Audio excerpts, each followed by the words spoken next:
মুসা আলাইহিস সালাম এক বদমাশকে শহর থেকে গাড় ধাক্কা দিয়ে বাহির করে দিয়েছে। কয়েকদিন পরে ওহী আসছে, মুসা আলাইহিস সালাম, আমার ওলি মারা গেছে, জানাজায় যে শরীক হবে জানাজা পড়াইতে হবে।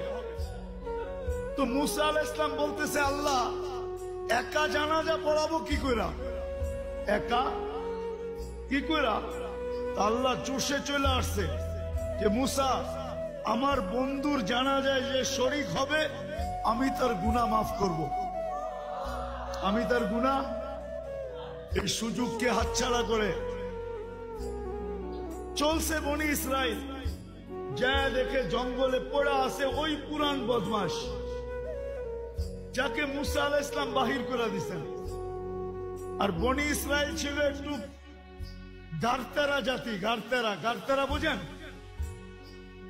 রগ একটা বেকা আর কি। তো মুসা আলাইহিস সালাম বলতেছে, মুসা জীবনভর বহুত খেলা তো দেখাইলা, এটা কি শেষ খেলা? বদমাইশ আবার ওলি হইল কবে? হ্যাঁ, আর মুসা আলাইহিস সালাম কাকে জিজ্ঞাসা করবে? উনি ওহির অপেক্ষায় আছে।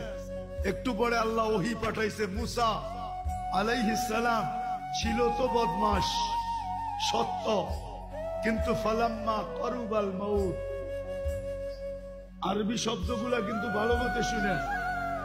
ফালাম্মা কারুবাল মউত, যখন মউত একবারে সন্নিকটে চলে আসছে, রাআ ইয়ামিনা ওয়া শিমালা, ডাইনে দেখছে বামে দেখছে, আমামা ওয়া আরাআ, সামনে দেখছে পিছে দেখছে, করিবা ওয়া বাঈদা, কাছে দেখছে দূরে দেখছে, ফালাম ইয়াজিদ আহাদ,